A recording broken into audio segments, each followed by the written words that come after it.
Welcome to Conversations with Zi and Vindesh, a weekly discussion that explores common life challenges and offers practical solutions. Learn more at dharmamedia.com. That's DHARMA media.com. All right, welcome back, everyone, to this week's edition of Conversations. And Z, we're picking up where we left off last time. So last time we had this interesting discussion about mass insanity. And if you look around the world, we've seen a very rapid change towards dysfunction. So individual health is getting worse. We're going along with things that in the past we would have thought were crazy, like the sexualization of children, like the chemicals in the environment, the drinking water, the food. This has just all become part of our day-to-day. And it's beyond just the habits that we have. You look at the geopolitical situation, and there's more and more risk around the world. Of course, there's the conflict with Russia and Ukraine, which the West is involved in. Now we're talking about confrontation with China. You look at the environment, we have global warming, we have fires in Hawaii, which previously Hawaii was a tropical sanctuary, and now the place is burning to the extent that people are jumping in the ocean to avoid the flames. So it's kind of a crazy time to be alive, partially because of where we are and partially because of how rapidly things are changing. And another thing we talked about was AI and the evolution of technology, and how if this develops without control or without intelligence, if there's just a blind urge to keep on creating, where does that take us? What destructive forces are we potentially unleashing? And this isn't to scare people and to get people into a state of panic. It's more to create an awareness of what's happening in the world, because once we have that awareness, we can figure out what to do about it. So if we are able to see things clearly, see what is actually going on, evaluate the models and the recipes we have for how to live our life, evaluate the things that we're told and question whether these are true or they aren't true, then we are in a much better position to take charge of our own health and our own sanity. And we can find strategies that work, and we can evolve and adapt just as the world is evolving and adapting. So that's really, Z, what today's conversation is about. Last time we talked about the insanity. Today we're going to talk more about solutions and where do we go. And there was someone in the Dharma community who brought this point up and talked about how Dharma media could be a sanctuary because people need a place where they can just get away from all of the craziness. And in fact, we've used that term before. When we talk about our community, we talk about our community as a group of opt-outs, a group that's saying, look, the way that a lot of the world lives or a lot of our society lives is not something that we want to be a part of. It's too crazy, it's too anxiety prone, it's too unhealthy, it's too filled with bitterness and hatred. So we want to move in a different direction. How do we do that? And moving beyond just how we can do it, where do we go? How can we find groups of like-minded people and really create some escape from this chaos? Or maybe escape is the wrong word, but maybe create our own reality so we're not dependent on what is happening in the world around us, and we are not victim to all of these forces that we can't control. Z, I'm going to hand it over to you and just give us your thoughts. How should we think about this sanctuary? I mean, when we are living in a world where everything around us seems to be getting crazier and crazier, and not only that, it seems to be pervasive, it seems like there's no escape, where do we go to take charge of our mind and our health? Yeah, Vin, this is the time for the opt-outs. I'm going to really open my heart on this one. We have to have a method of critically auditing ourselves first. That's the first thing. So we're always checking ourselves to make sure we're living in a sincere way. So you want to be around people who you can trust them to be the critical auditors, even us on this platform. Like when our friends and our family members call us and say, hey, I like what you were talking about, or I don't like what you're talking about, or explain more of this or that. We listen.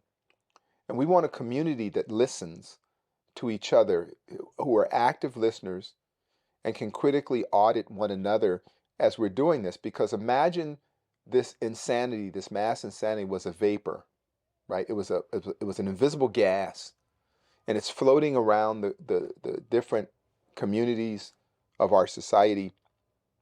And it's hard to tell that you're under the influence.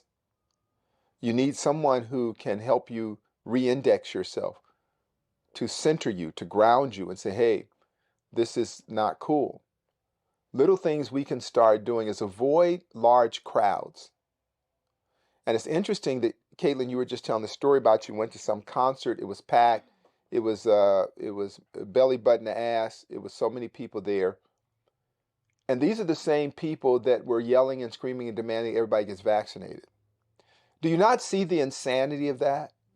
Make sure everybody's vaccinated so I can be safe in a big crowd. You know where else you'll be safe? Is in a not so big crowd. Oh, let's go and let's make sure there's plenty of security so there's a mass shooting. You know where else you can be safe from a mass shooting? Is not in a mass of people, right? Because people are losing their mind, period. And we need to know when we're losing our mind. If you're sitting there arguing with people who are crazy, trying to have a rational discussion and get them to turn around their thoughts, you are now crazy. So you need an opt-out friend of yours who you trust, tap you on the shoulder and say, hey, come on now. Let's pull out of this and not put a lot of energy into that. What we find is that when you think for yourself, there's organic boycotts of things. You spend less money. Very important now because the economy is very unstable. So we need to spend less.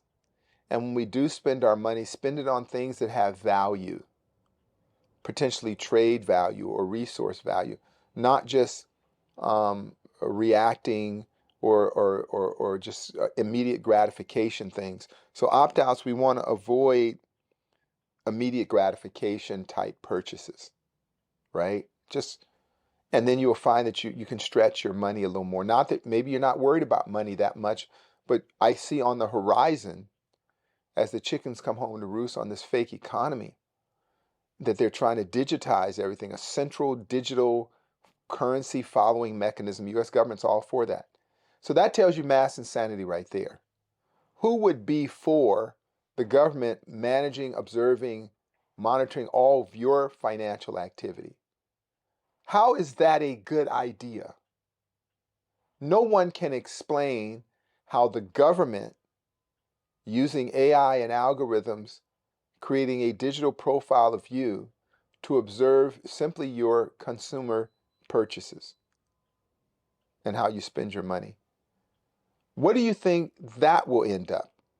So I want people to think about long-term effects of whatever you're doing as opt-outs.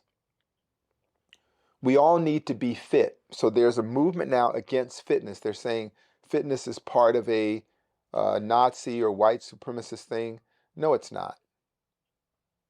So what that tells you that the feminization of men, the masculinization of women, the body positive, it's okay to just not work on yourself movement is for the good guys.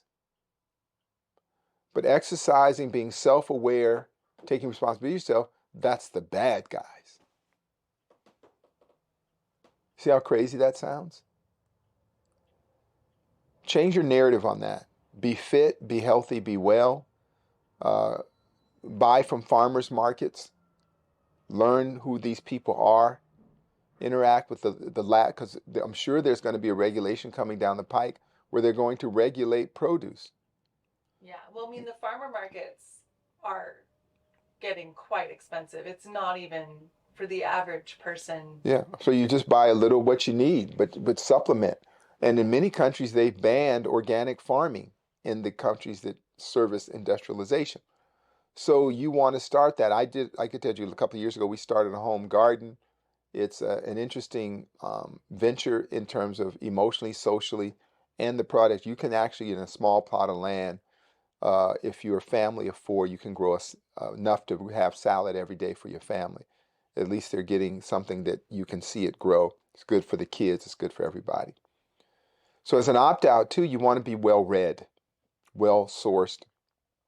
Be more of an investigative reader, like investigate. Go behind a single paragraph. Don't go with one sentence and one paragraph. Say, hey, that's what it is. Look deeper into it, right? Be very aware at all time while you're cruising the internet that most of it is fake.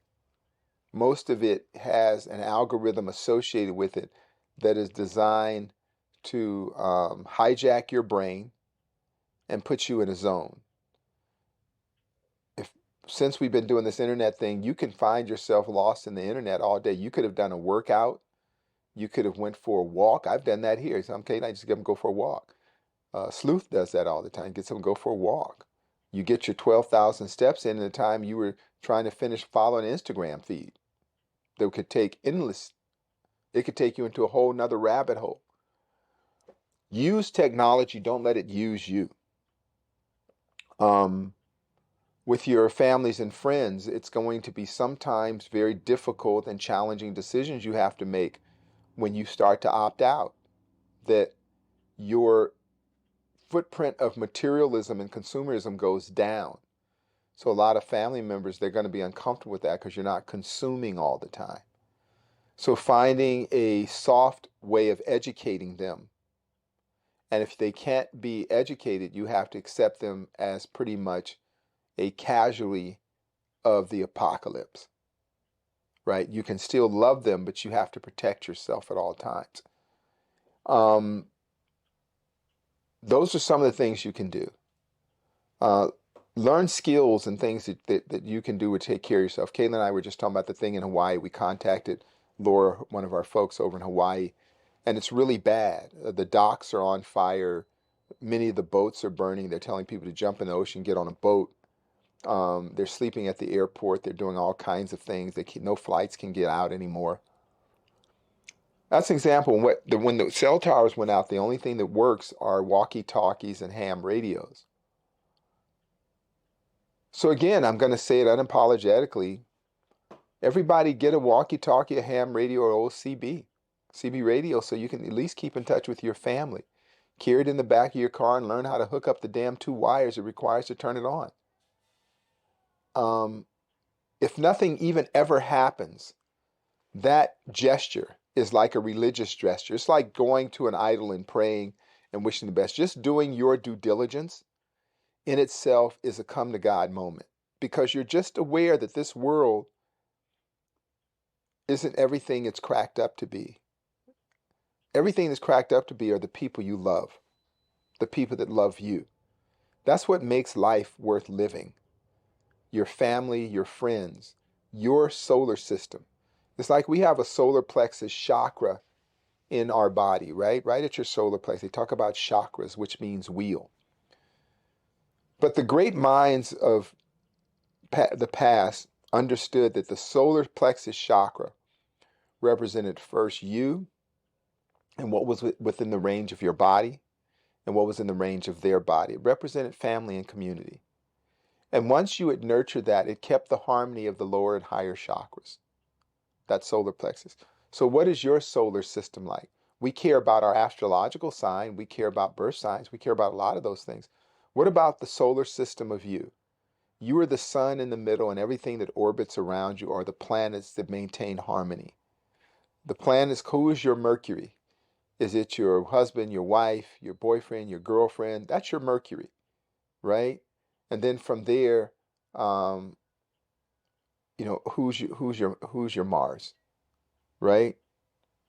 That best friend, that ever constant. And then who's your Earth?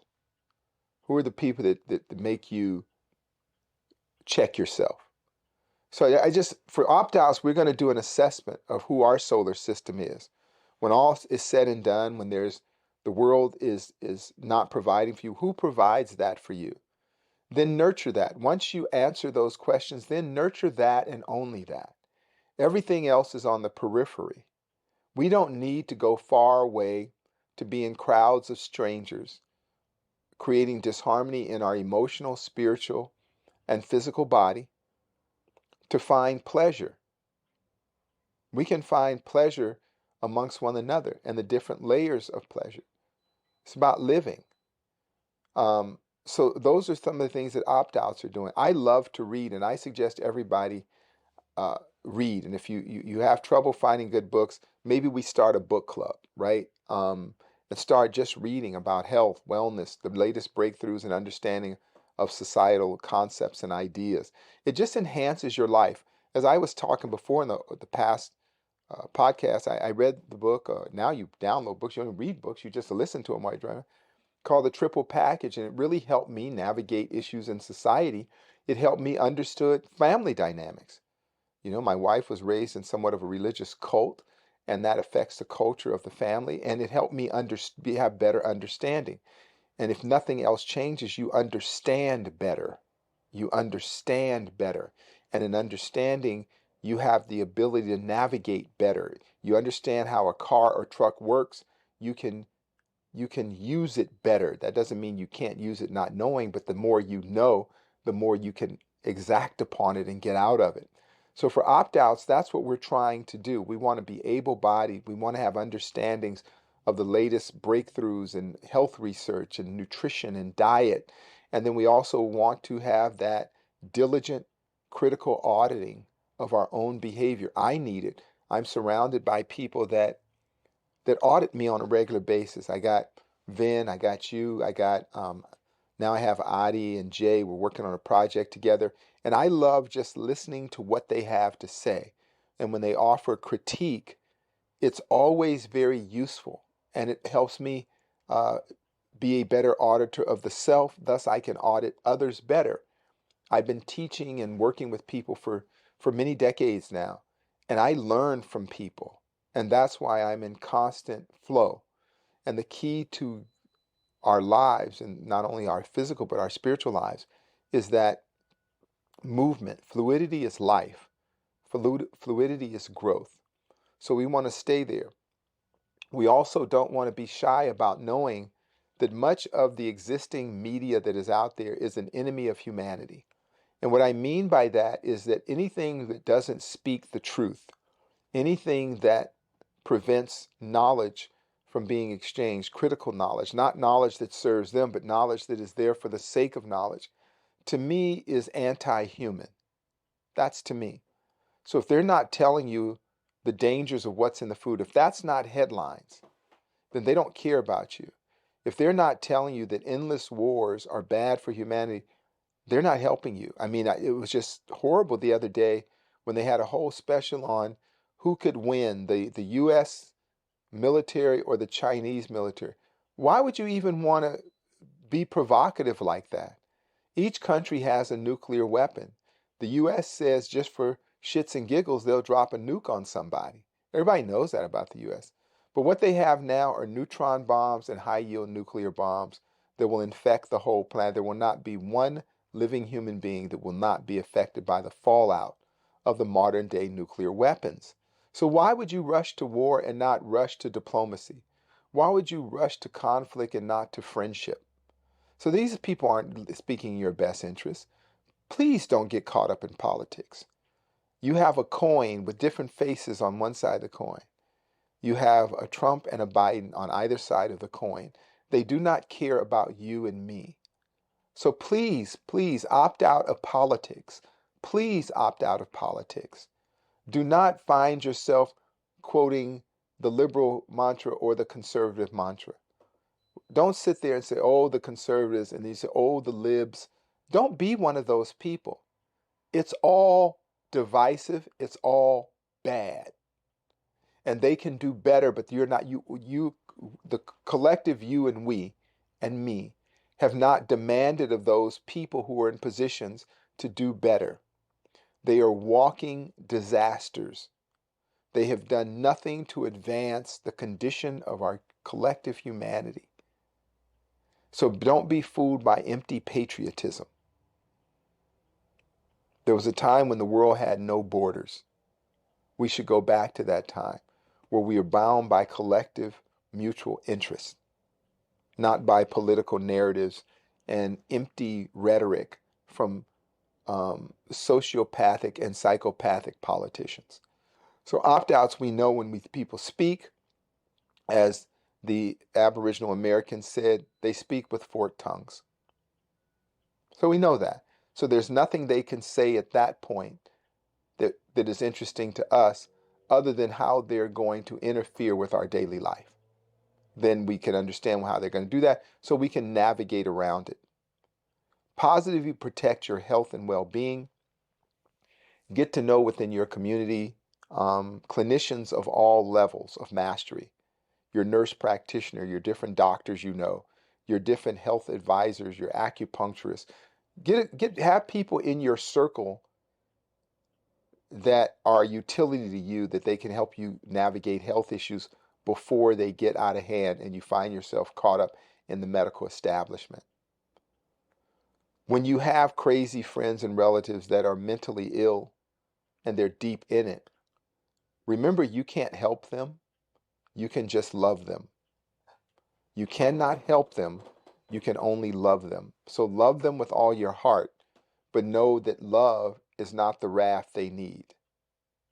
Wish them well, guard your love, but get out of their way. That means healthy boundaries. Always create healthy boundaries. That is not against anybody, but know the capacity of each person. You may have people within your circle that are good at emergencies and others that are not. Kate and I were talking about some people are good at fixing things. They can look at something and fix it. There are other people that are completely confused by it. They're not able to figure out how to open a bag of chips, but they may be good at something else. Accept them for that. Don't chastise them for not being who you want them to be. But within our community of opt-outs, everybody brings a different skill set to the table. Some multiple, some singular. But value that and try not to unmake what is made.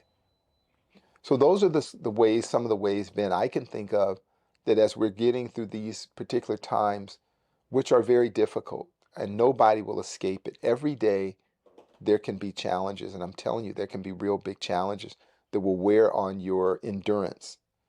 But if you as a family are in line with that, you will find safety and comfort with each other. There will be more mass shootings. There will be more weird diseases. There will be more corruption of the food source. There will be more corruption of the water source. There will be no rescue coming from government. So if you know that, what can you do to harmonize your own life as you move through it? For one, you must be physically and mentally fit. That's the bottom line. If you're not mentally and physically fit, you will not be able to withstand the weight and girth of this moment. The food is bad. The water is bad. The education is bad. You're what's good. You're good. So be good to yourself, right? And you don't have to be fanatical. You don't have to just be aware of these are the moments we live in. If you know you live in an area of dust storms, you carry with you a scarf and goggles. That doesn't make you a prepper. That doesn't make you some apocalyptic thinker. You living in a dust storm. We live in a storm of ignorance. Knowledge is your scarf. The discerning mind are your goggles. Keep them with you at all times. You follow me, Vin? Yeah, Z, if we bring this back to the idea that we started with of a sanctuary, it's interesting that a lot of this starts with being able to I'm not sure what the right word is. I was going to say control, but not so much control, but be that master of your own mind. So that speaks to the mental fitness that you just brought up, that we've got to be aware of what's going on around us. We have to be able to filter information. We have to be able to read, as you said, to look at multiple news sources. We have to understand what people's motivations are when they're telling us something and use that to form our view of what's going on, because that's going to give us a clearer picture. It might not give us the truth because there's never going to be an absolute truth, or we'll never have enough information to see the entire truth, but we'll have a sharper and sharper picture of what is, and then we can do a better job navigating. So if we go back to that sanctuary idea, step one is have that sanctuary of the mind.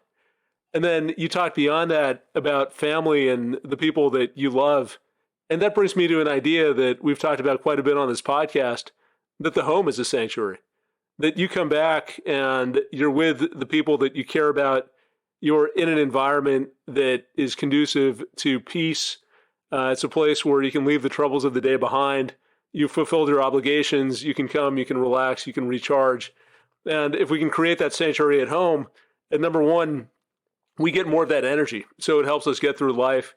And two, it puts us in touch with things that are actually important to us. It gives us a shelter away from the storms going on in the outside world. All of the craziness that we've mentioned, the mass shootings, the people who are on edge. And not like we need to go around worrying every single day that someone is going to stab us, but it's really an exercise in risk control and cost versus benefit. So if we know that the outside world is getting more dangerous, and we know that we benefit much more from being around family and being in a nice home environment, then the decision is easy. It's like what Caitlin talked about. Why go and work out with 1,000 other people where you're crammed elbow to elbow, and you might get a disease. You might get people who are pissed off because they're bumping into one another. You're not going to be able to actually do what you intended to do. Why not change that environment and spend more time in environments that are conducive to our own health? And so to me, that's the second part of the sanctuary. And the third thing, which maybe is related to the first two, is just having that clarity. What do we care about? What is going to serve us? What are we all about? And that is where we start to dedicate our time. And if we do that, then a lot of these things that are unhealthy, whether it's hanging out with people who don't have our best interest at heart, or it's getting engaged in political discussions that lead nowhere, or paying attention to social media and news and just feeding our minds, poisoning our minds with hatred and with fear, a lot of that is going to drop away because we've got a clear idea of what we are here to do and what is going to give us value. And I'll just share some of my experience with that. I've gone through this process over the past 10 years of examining what I care about, what I think is important to me, how I want to live, what my standards are for success. And in doing that, it's interesting, Z, because I've ended up at a point which is similar to what you describe. A lot of things fall away. I mean, most of what we go through in this life is irrelevant. And some of it, of course, we have to do. I mean, you have to work and make money and put food on the table. And so you fulfill that obligation. But beyond that, what I've found for me is that there are very few things in this life that give me value, that make me feel alive and whole and excited and passionate and creative. And that means that I'm a lot more focused. I can focus on those 4 or 5 things, whether it's the art and the music, whether it's spending time with my family, whether it's working out, whether it's being around nature. There's a short list of things that I know are going to give me value. And that also becomes a sanctuary. So that clarity means that we naturally gravitate towards things that are serving us, and we pull back from the ideas that are leading us in the wrong direction, or the situations that are liabilities that are going to expose us to danger, expose us to the mentally unstable people. We just don't have any need for it. And if we really critically examine ourselves, we don't miss it. I think a lot of the time we get into these situations, we just follow what everyone else is doing. I remember when I first came to New York, you come here as a young person and you go out 4 or 5 nights a week because everyone else does that. And you're in a city and it's exciting and you want to do that. And for a while it's cool, but then you see people who never get past that, who are burnt out, who are perpetually tired, who are afraid to be by themselves, who get anxious every time there isn't something going on. So if you look at that situation objectively and say, I don't want to be a part of this, I can go on my own path. At times, yeah, maybe I do want to be with other people, but a lot of times I don't need to be there just for the sake of being there. I've got enough possession of myself. I've got enough interest in my own company, my own activities, that I'm going to be okay. I think that's also naturally a way to create this sanctuary. So I think these are all good ideas. And then the final thing that you mentioned, which I also think is important, is recognizing that there are actual dangers that we face. So let's be prepared. And let's be a little more vigilant than maybe we have in the past. Let's make sure that we have disaster plans and backup plans, and we've got the right equipment, and we can survive if things break down. Again, not that they will, but they might. And it's just a recognition of reality. And also it's a way to create peace of mind, because if we know that we can survive and we're going to be okay and we've done everything that we can do, we can relax. We can surrender to the whims of fate instead of constantly worrying about what might happen and are we prepared, or are we going to be able to handle the challenges that are in front of us. And so, Z, I've summarized a lot of what you said, and let me know what you think. I mean, does this hit on the points that you wanted to get across? No, you're dead on, Vin, and all we can do is reinforce it. There was the old, in that Shakespeare play, what the advisor Polonius said, to thyself be true. And the truth is also something we need to seek. And let's just go over a few things before we close. So you're an opt-out. You're a person who thinks for yourself. Yet you're surrounded by a world and you're being bombarded every waking hour, if not even in your sleep, with these really failed narratives, these mal-narratives, so to say, that are programming our brain. So you go to the solar plexus chakra and you hold that chakra and you look at who is your universe. The people you love provide for you just about every emotional human need you could imagine. You render your duties every day to the world. Whatever you have to render unto Caesar, give that to him, but keep the rest for yourself. Go do your job, do your work, and return to the center of your world. So that's your beloved of all kinds. When you seek counsel and comfort and identity, go to your friends. Go to your friends. But always live in bhakti and in reverence and look at what you have. One of the hardest things to do is run through your day without human connection. I've experienced this. You do your work. What I mean by not human connection has different layers. There is the superficial connection in the outer realm of your universe, the people you encounter every day. They like you, they hate you, whatever, doesn't matter to you. Then you return to the eveningtude of the heart, and you want to be around people that love you. Ideally, we can immerse ourselves daily in the love and embraces of people that care about us, that think about you, they joke with you, they bring a smile to you.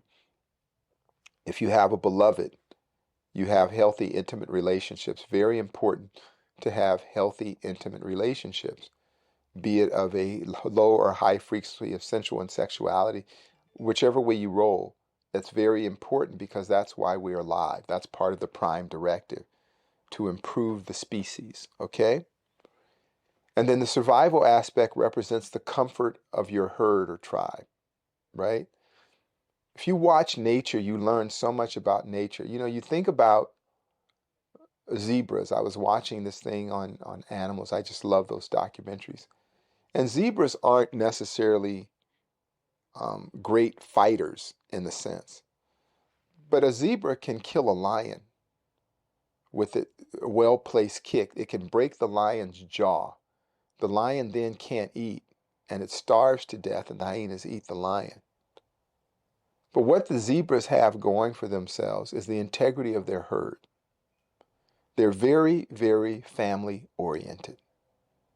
So too do other vulnerable creatures in nature, giraffes, very family-oriented. And it is that protection of the family, the comfort of the family, that allows them to relax. And when need be, the resources of the family defend them from apex predators all the time. What we learn from that in the physics of our own humanity, when we're running about in pursuit of this and that, looking for excitement, thrills, vacations, what is a better vacation than just chilling with the people you love? Caitlin, can you think of a better vacation than that? I've seen the whole world. There's some beautiful places in the world. Yet you can relive that every day in the heart of people you love around you. Good friends, good family, right? So those are the things that opt-outs do. We don't need to go to crowded places for recreation. Every now and then you'll go out to a club or see a band. But if it's too congested, if it's too chaotic, don't worry about COVID as you should worry about diseases of the mind being spread to you. You go out, you can't account for these people around you. Insane beliefs, insane ideas, normalized dysfunction. Do you really need that? The divorce rate in some areas is 70%. Drug abuse amongst teenagers is at an all-time high. depression, suicidal thoughts. Do you need that? You want to go to a park for that? No. You've seen in the last few weeks, all these entertainers are lip syncing, right? So I guess Cardi B or somebody got something thrown at her. She was just singing and then just threw the mic at the audience and the songs were still playing. Taylor Swift, whoever got mad at somebody and was yelling at somebody, music's still playing. Hits still go. So what's the benefit of going to a concert? They don't perform live.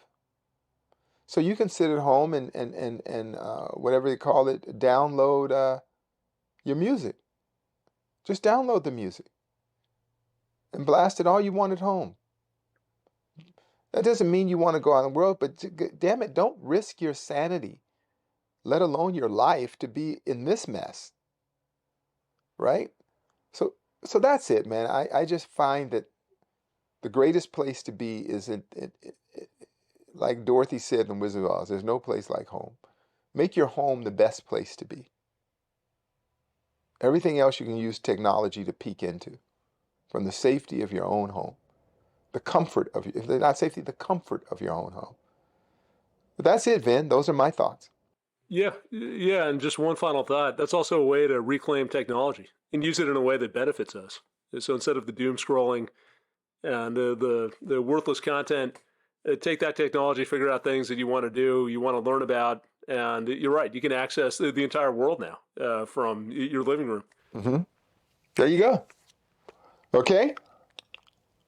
All right. Everybody check us out on Dharma Media, Lion with a Mic, by mycenturyproject.com. Help a brother out. Help yourself out. Peace. If you enjoyed the show, please consider leaving us a review on Podbean, iTunes, or your favorite podcasting app. Each 5-star review helps us bring you more unique and insightful content. Learn more at dharmamedia.com. Peace.